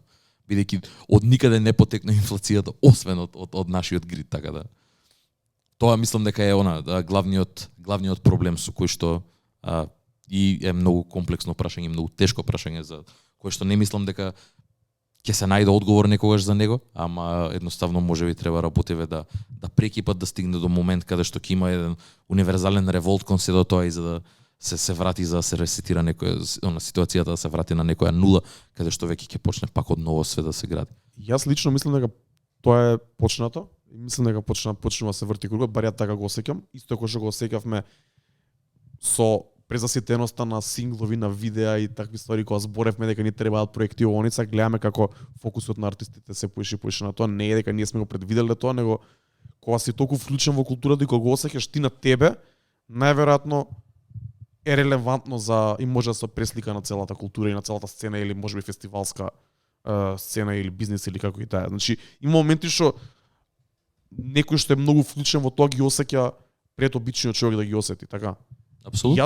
Јас го осеќам таков момент на презаситеност, overproduction, скапо е, се осеќа тоа кај луѓето, цените на артистите се превисоки, затоа немаме многу квалитетни. Имаме онака тие најквалитетните, најголемите имиња доаѓаат, да, Кендрик Ламар, Дрейк нема доено, Бионсе беше као да, тие као топ левел, тие некои 10 артисти ќе дојдат низ Европа, ќе направат турнеја, ќе биде sold out, што останува со другите артисти. Колку турнеи бевме сведоци дека беа откажани после неколку години низ Европа. Исто така. Или концертите не беа посетени баш поради скапи цени, премногу датуми, лош менаџмент на целите турнеи. Така да мислам дека тоа веќе почнува да се одразува и баш поради тоа мислам дека следниот чекор е враќање малце кон малце по органско и по human approach кон музиката пред се, а со тоа и турнеите, social media контентот, физичката содржина исто, не зборам за цедиња тука, бидејќи не мислам дека само за тоа станува збор, него други ствари кои се физички опипливи, битни. И ми фали програмата во печатена верзија оваа година. Супер апликацијата, али за спомен ми фали печатена програма за пин. Мислам дека е сега момент кај што се надам дека ќе почнеме да се враќаме малце назад. Така. Согласувам со све тоа што каже и мислам дека сме веќе на тој tipping point каде што го гледаме тоа. И се надам дека и го осеќам и мислам дека ќе биде се побрзо, ќе се убрза сето тоа и нема да биде, бидејќи последниве 2-3 години беше така и мислам дека окей, корона да го имаше својот ефект и мило ми е дека не беше long lasting. Во моментот кога се случуваше си реков дека ова ќе потрае. Среќа многу брзо се смени сето тоа и мислам дека луѓе се презаситија веќе од целиот тој наплив на све тоа што се дешаваше после корона за луѓе за да го имаат тој фикс кој што го нема година и пол, 2 години. И мислам дека веќе е тоа веќе е презаситено и едноставно веќе сакаме да се вратиме назад каде што да, во ред сме презаситени од тоа. Сакаме да се вратиме назад кон тоа органското, кон тоа што највише нас ни е мене ми е најблиску. И мислам дека тоа е следниот чекор и мислам дека луѓето треба да поише тоа да го сакаат и едноставно да покажуваат револт кон све што е обратно. Бидејќи ние можеби сме далеку од овде, Македонија која земја, далеку сме од скалперот, далеку сме од Live Nation, далеку сме се уште и не знам дали сум благодарен на тоа или не, ама сме, да, дефинитивно. Ама го осеќаме тоа и мислам дека мене искрено не ми е тоа добро искуство, посебно кога ќе идеме некаде и кога ќе И најчесто кога сме заедно и она коментираме и за логистички аспект, за како свето изгледа, како е презентирано на луѓето, што им даваш на луѓето и за целото искуство, не е само да отидеме за 45 сат време музика да слушаме уживо, туку едноставно за целото искуство. И мислам дека фестивали пред се, баш и тоа го зборевме, дека е многу побитно онака да биде едно цело културолошко искуство, а не само музика. И мислам дека тоа е тоа што ќе го оддели од било што друго, и мислам дека и артистите треба да бидат склони кон тоа, него ли само да дојдат 50 минути да го направат својот дел и да се заменат, да не учествуваат никако на друг начин. Знаеш што се случува поради големите цени на артистите, па сега фестивалите се повеќе се вртат кон оваа другава страна, бидејќи таа и чини помалци, полесно се направи и е некогаш и поинтересно за луѓето, бидејќи артистот како артист, посебно за тие големите што не се замарат, кога доаѓа на турнеја 30 дена, 25 шоуа, доаѓа го рока своето 50 минути, тоа е тоа сите. А луѓето се таму 3 дена, патували уште ден за растина, ден ќе патуваат да свират, како нив име од 5 дена тој 1 сат, значи можеш да се успиеш да го пропуштиш, можеш да се напиеш да го пропуштиш, може да ти биде лошо да си на друго место да го пропуштиш, ма сегаш како целото како гостин, целото фестивалско искуство е многу побитно од тој еден настап. До таа крајност кај што и да отидам за Кендрик, ако 3 дена си проаѓам добро и на некој таму стејдж сум, кај што некој диџеј пушта музика, што ми се свиѓа моментот, сум као брат, фак it, тука сум, боле ми е тука, ќе го гледам Кендрик некоја седна прилика. Тоа е. Немам уште разгледано за годинава какви све фестивали има, знам дека Примавера извади веќе лајнап за 2024 и е многу интересен, многу е шарен, многу е поразличен него ли тоа, и мислам дека на пример преби еден таков фестивал, пошто гледав лани што се случуваше и каков беше пристапот кон организацијата на фестивалот и што све се случуваше. И веќе на пример мислам дека го надминав тој хајп за да идам и да го посетам Rolling Cloud. Можеби првата година кога се деси онака бев исто така како ме удри тој хајп и реков, окей, тоа е тоа, ќе ги видам сите артисти. We believe the hype. Ама не, мислам дека го купуваш, нормално е тоа да го купиш, ама многу набрзо сватив дека не е тоа и одма направивме. Буквално моментот кога ни рекоа и откажа на концертов, се гледаме следна година, прво нешто што направив само побарав рефанд и тоа беше тоа. Не ни размислив за следна година да учествуваме пак, бидејќи сватив колку е ова неоргански и колку е само изфорсирано, сите да ги собереме на едно место и да не добиеш ништо, освен да ги гледаш 45 минути артисти. Без волја. Истиот рецепт Без волја направено. Истиот рецепт 3 дена претходно Afro Nation. Као истото врска беше. нема, брат. Истото. Врска нема. А е музика која што е многу базирана на тој на таа топлина, на таа блискост помеѓу артисти и Тоа што спомна Маја, да, на таа конекција помеѓу луѓе. На тој момент на правење на средина каде што музиката ќе може да се прими многу поубаво. Тоа многу убаво го имаше кажано и многу ми мило дека Overjam пробува да го направи тоа. Значи правење на целото искуство за ти како човек кога да доеш да се осеќаш таму добро за да можеш музиката уште боле да ја примиш у тебе. Искрено од муабетов, не дека сум некој фан, не сум фан на реге музика. Ја поштојам, ја почитувам, ја сакам, не сум фан, не ја слушам. Не сум дел од таа култура, ама од муабетов, од тоа што го направив и од тоа дека они се репрезент за фестивалот кој што го организираат, сакам да идам и да го посетам и да го искусам тоа. И да јадам jerk chicken нормално. Буквално. Ќе му го побарам рецептот да ни го даде во везна. Да видиме што може да направиме. Прво со тоа што го имаме ние, па после следно ниво е да го правиме сами. Дефинитивно. Добри сме? Мислам дека сме добри. Мислам дека направивме добар муабет и направивме добар пресек и на тоа што највише нас не интересираше.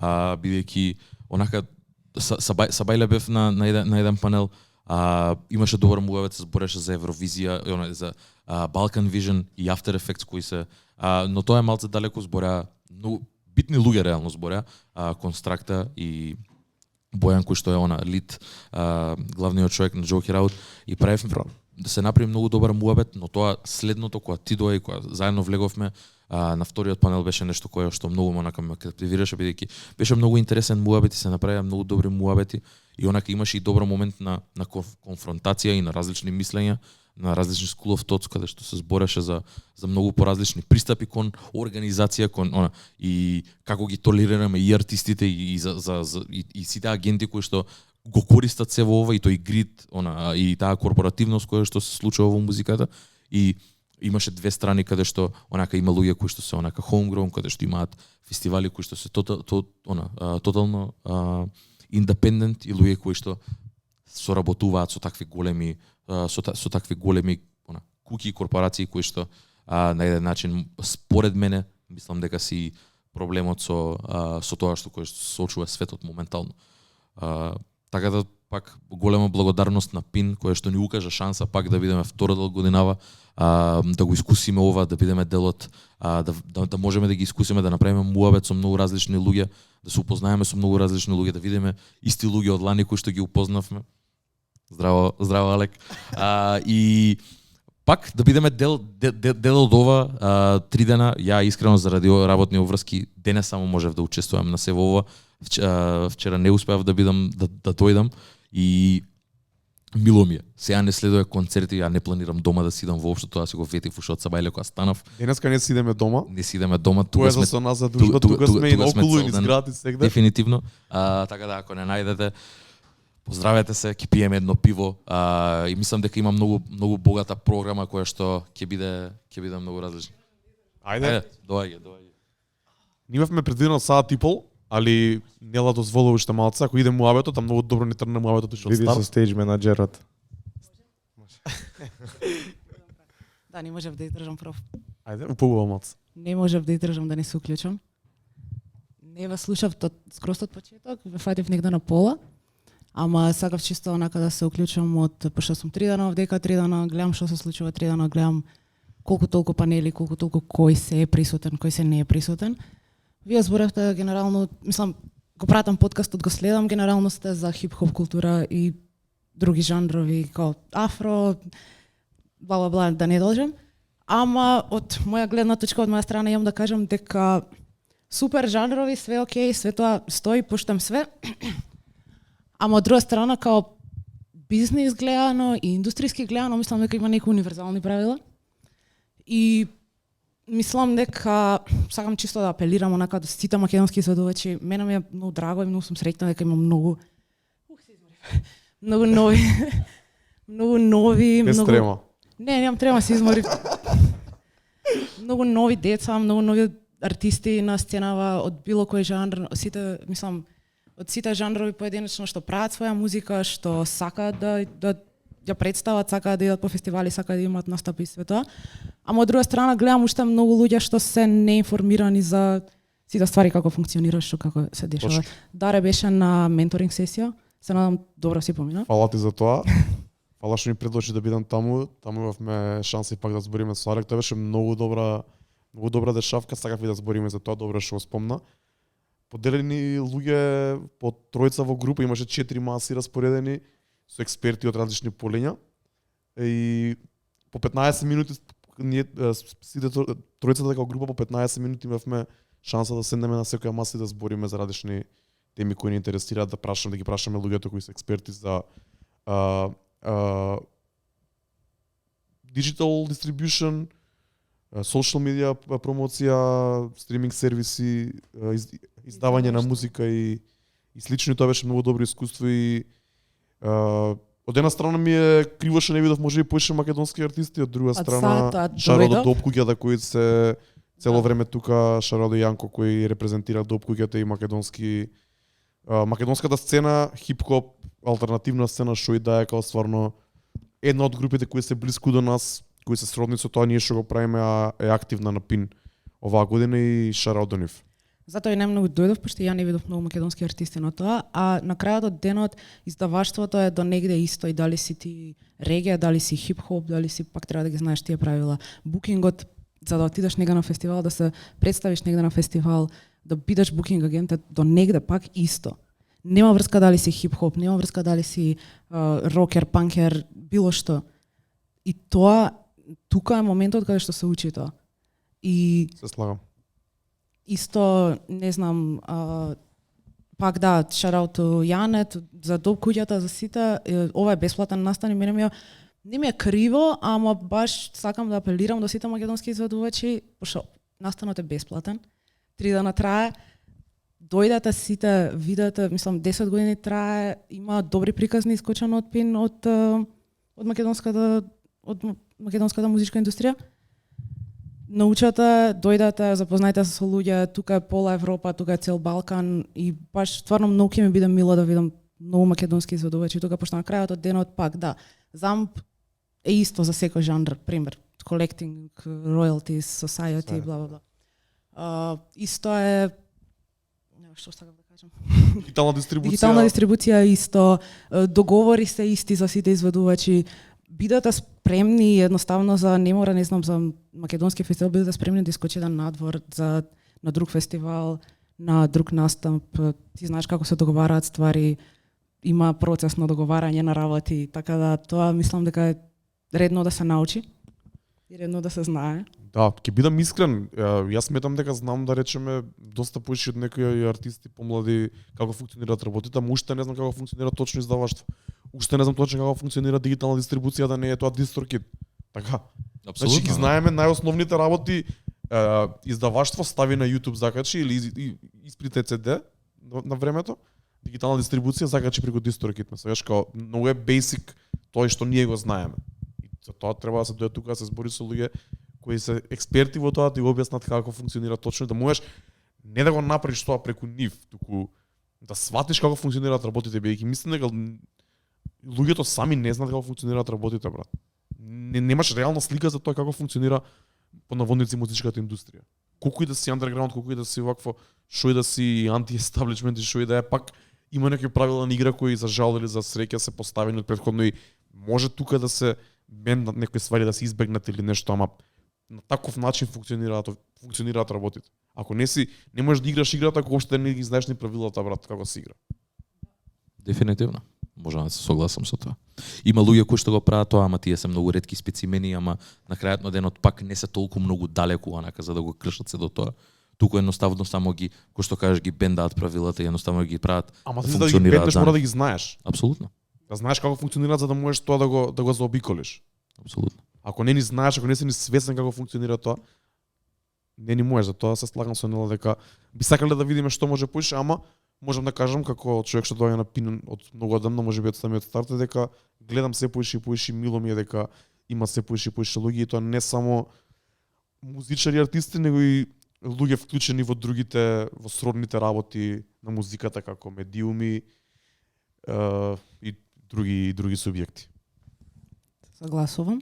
И на крајот од денот дај да не ни користат шансата, не знам, пошто се дешава во Македонија, се случува на, не знам, 5 километри од кај што си дома, кај што седиш позади компјутер и читаш на интернет што е издаваштво, читаш на интернет што е синк, читаш на интернет што е не знам, лейбелинг, читаш на интернет. Тука искористи ги овие 3 дена, дојди да директно некој што го работи тоа, не знам, 40 сати неделно, да ти каже, да ти укаже на грешките, да ти каже кај да внимаваш, кај да шо да не направиш грешка, шо да направиш подобро. Тоа ми е чисто сакав да апелирам, онака, пошто стварно се трудиме, работиме доста време на ова и баш сакам македонските изведувачи да искористат шансата.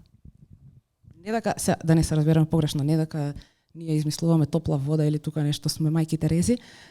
Ама гледа, на крајот на денот ова ќе се случува како и да е, ама артистите или луѓето кои ги бидат присутни тука се тие кои може да добијат најмногу од тоа. Тоа е убавото. Јас за тоа и доаѓам бидејќи можеби полото овие работи не ги правам и на менторинг сесијата вчера јас им кажав устар дека јас за сам себе ова знаење не ми треба за сам себе. Јас го сакам како прво сакам да научам како функционира и како второ да можам да го пренесам на некој мој пријател што или соработник што не бил таму присутен па да му кажам нешто што сум научил или да истражам нешто повеќе сам, али повеќе од љубопитност го направив тоа вчера и фала ти уште еднаш што ме стави у групата бидејќи стварно беше поучно.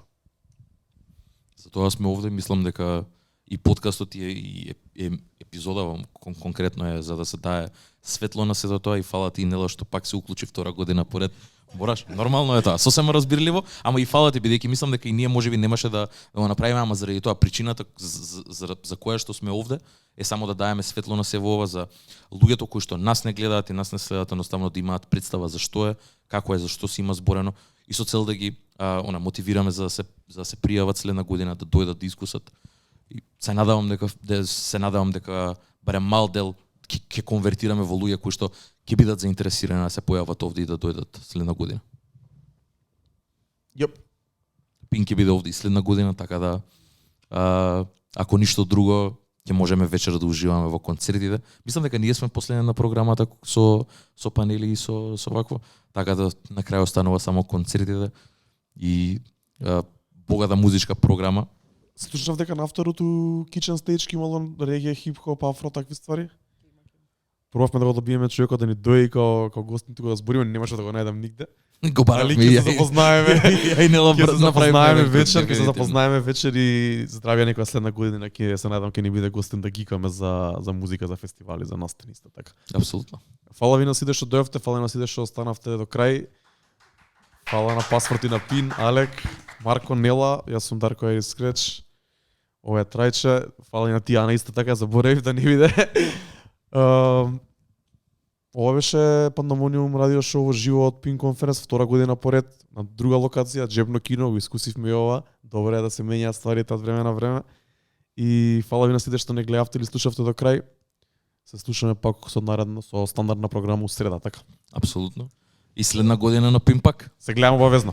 Чао. Чао.